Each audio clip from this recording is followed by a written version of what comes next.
Hare Krishna. Welcome back to Bhagavad Gita study class.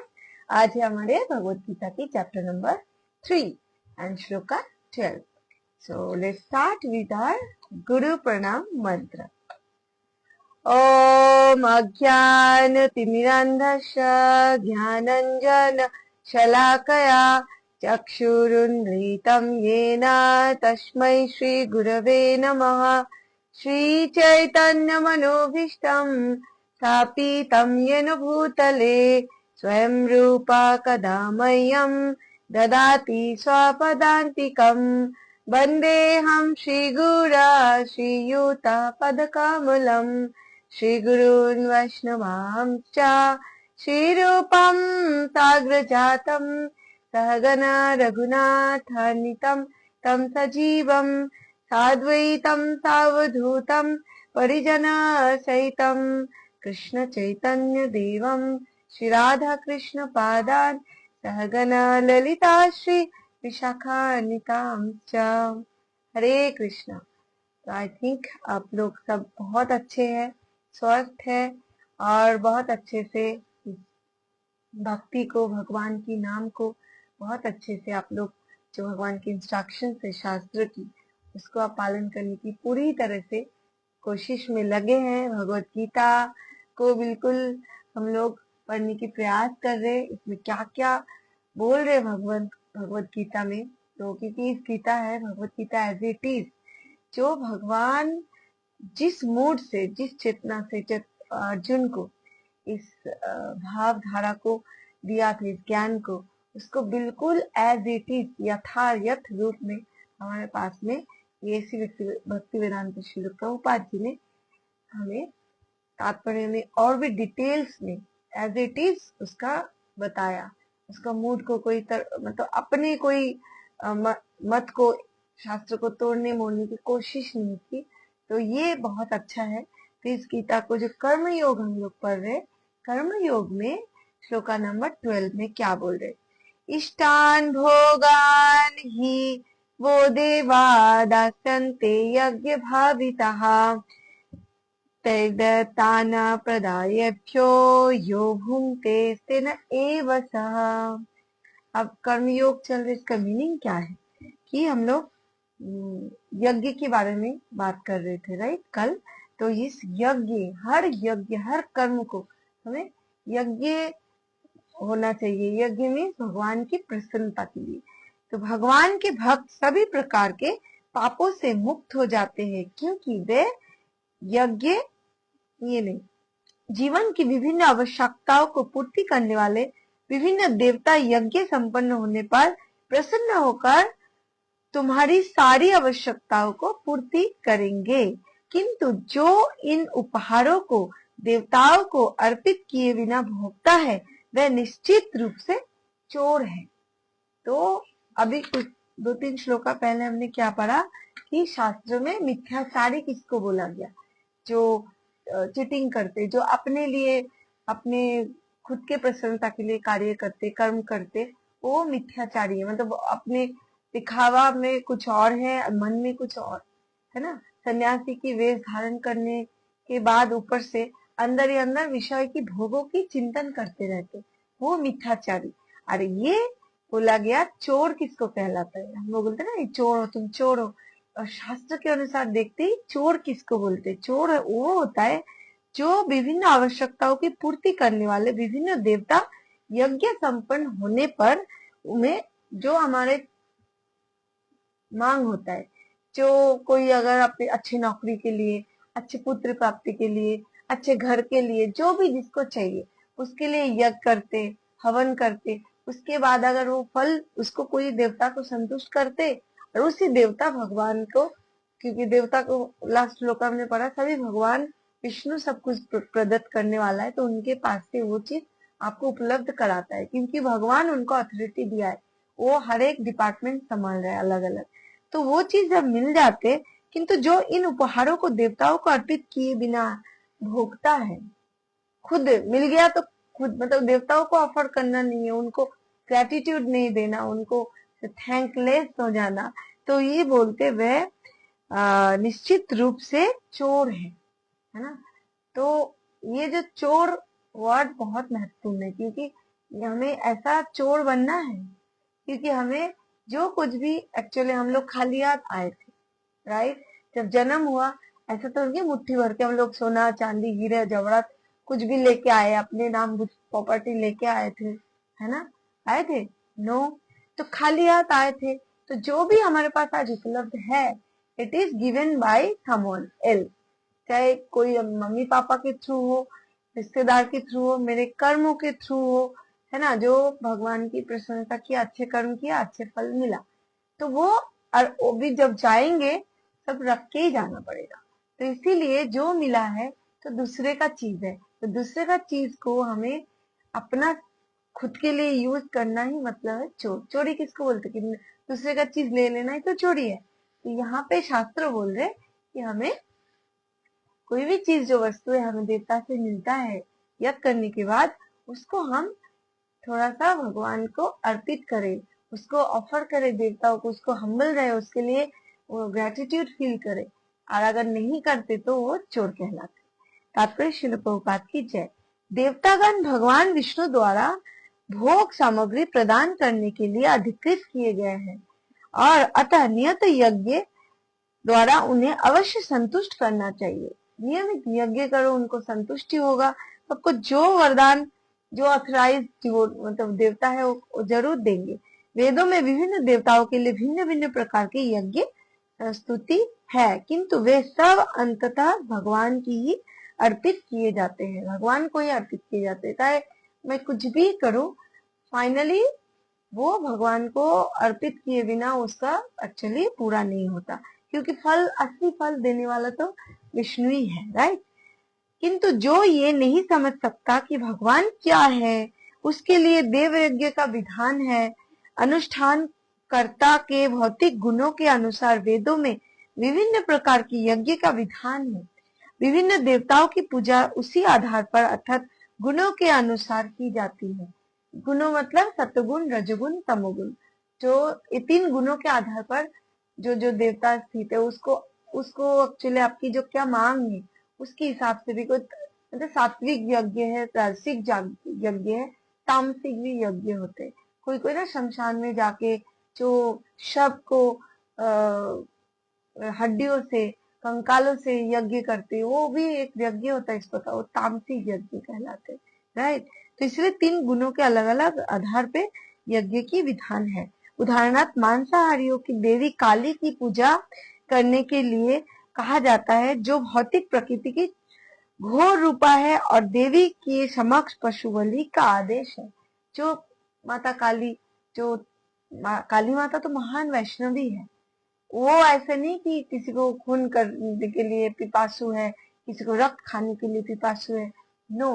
वो एक department संभाल रहे, क्योंकि इस भौतिक जगत में भूत पिशाच ये सब तो है ना, जो बहुत जो डाकू है, वो जो अन्याय करने वाला होता है, तो उसको शक्ति देने वाला भी, बिना कुछ शक्ति के तो कोई डाकू डकैती भी नहीं कर सकता, राइट। चोर चोरी नहीं कर सकता।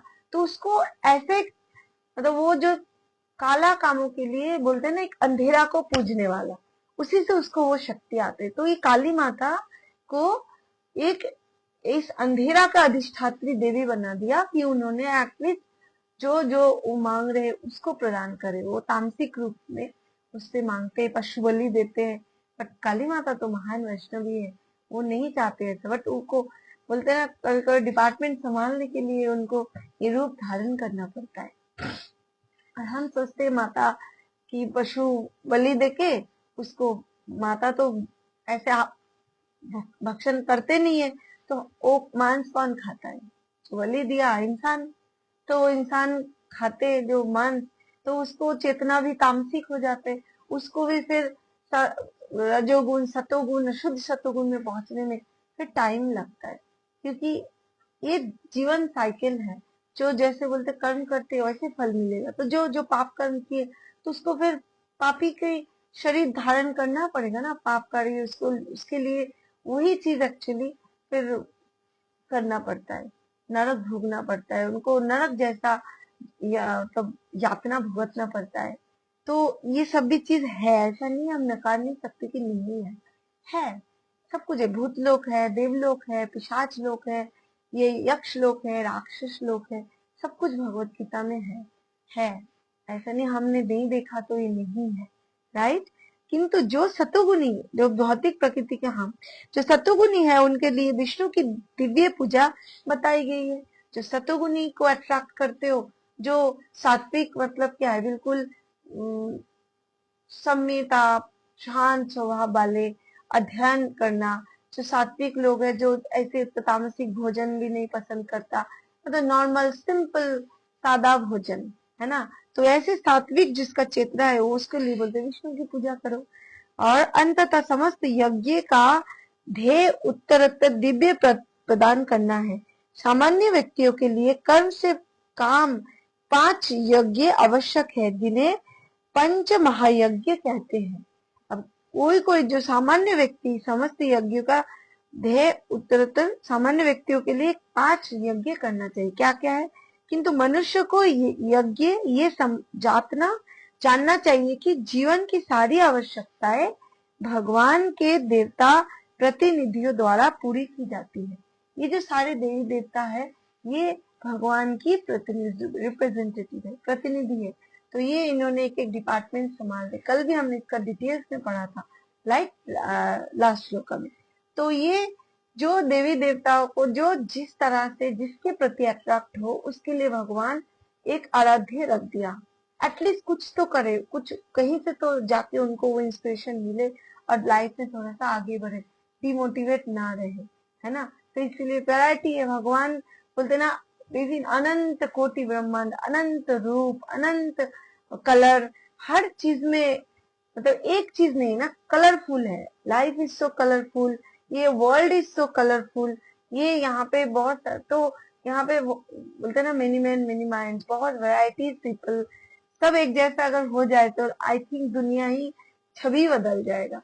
जो सब एक प्लेटफॉर्म में, एक जगह पे, ये तो कभी नहीं आएंगे, क्योंकि आ जाए तो फिर यही गोलोक वृंदावन बन जाएगा, है ना। तो ये दुखालय शाश्वतम भौतिक जगत है, ये शाश्वत जगत की उल्टा है। तो ये कहीं कभी भी यहाँ पे एक सब ऐसा नहीं हो सकता। तो कोई कुछ बना नहीं सकता। उदाहरणार्थ मानव समाज के भोग्य पदार्थों को लो। ये भोग्य पदार्थों में शाकाहारियों के लिए अन्न, फल, साग, दूध, चीनी आदि, मांसाहारियों के लिए मांस आदि, जो मांसाहारी नॉनवेज है, वेज है, अलग अलग। अब तो वेगन है, फिर कोई एगिटेरियन है ना। कितना कितना अलग अलग प्रकार की इंसान के अंदर इतना वैरायटीज लोग हम देखते हैं हमारे चारों तरफ। तो फिर तो 84 लाख जीव जोनी है। इसे तो अलग अलग टाइप के स्पीशीज है, अलग अलग माइंड सेट है, अलग अलग बॉडी फीचर्स है, शेप अलग है, साइजेस अलग है, चेतना अलग है, उसकी कर्म अलग है। इसीलिए बोलते ट्विंस, जो ब्रदर सिस्टर भी होते हैं ना, ट्विंस भी होता है, उसको भी मानसिकता अलग होता है। किसी के साथ कोई भी 100% मैचेबल नहीं है।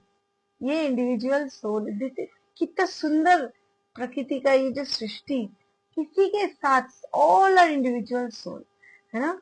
तो ये एक और उदाहरण ले, यथा उष्मा, प्रकाश, जल, वायु आदि जो जीवन के लिए आवश्यक है, इनमें से किसी को बनाया नहीं जा सकता।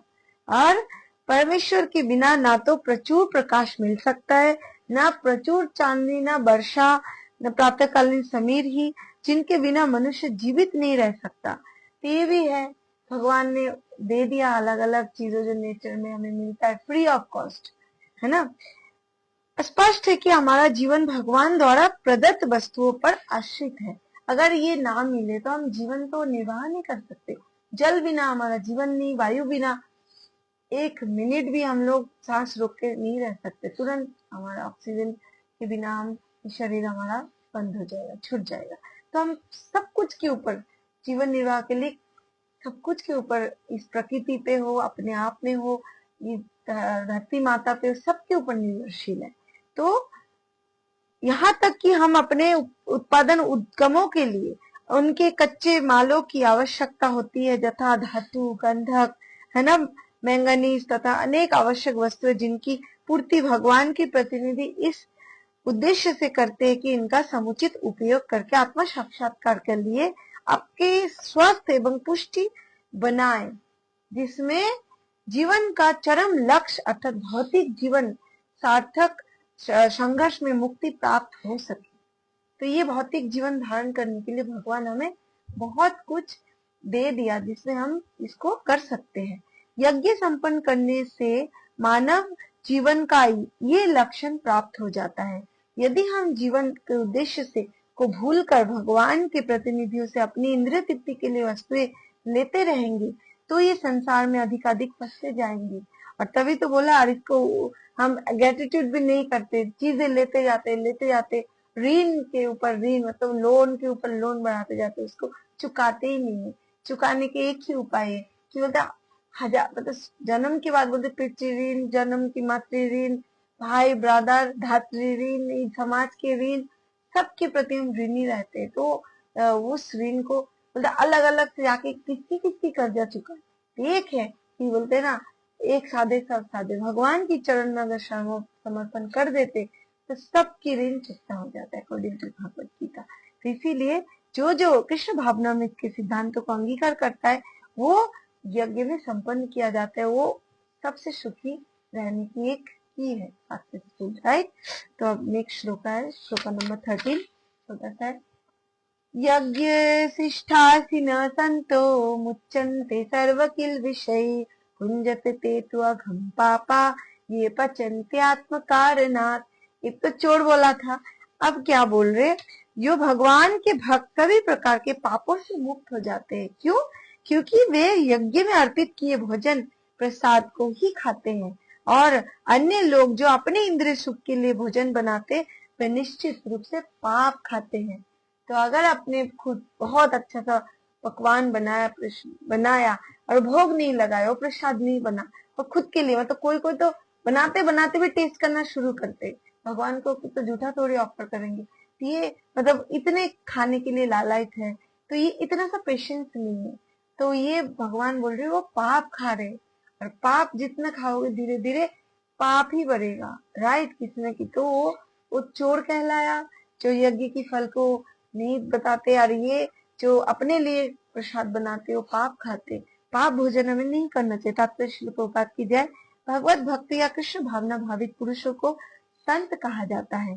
सदैव भगवत प्रेम में निमग्न रहते, जैसा कि ब्रह्म संहिता कहा गया है, प्रेमांजना छुरिता भक्ति विलोचनेन संत सदैव हृदयेषु विलोकयन्ति। तो संतगण श्री भगवान गोविंद या मुकुंद या कृष्ण की आकृष्ट करने वाले प्रगाढ़ प्रेम में मग्न रहने के कारण कोई भी वस्तु परम पुरुष के अर्पित किए बिना ग्रहण नहीं करते। यही नियम है।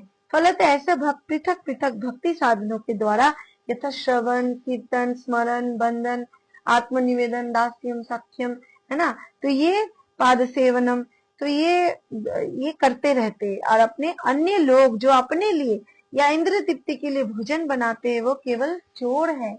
वो अपित जो अपने पापी पाप खाने वाले या पापी है। जो व्यक्ति चोर तथा पापी दोनों है, भला वे किस तरह की सुखी रह सकते हैं।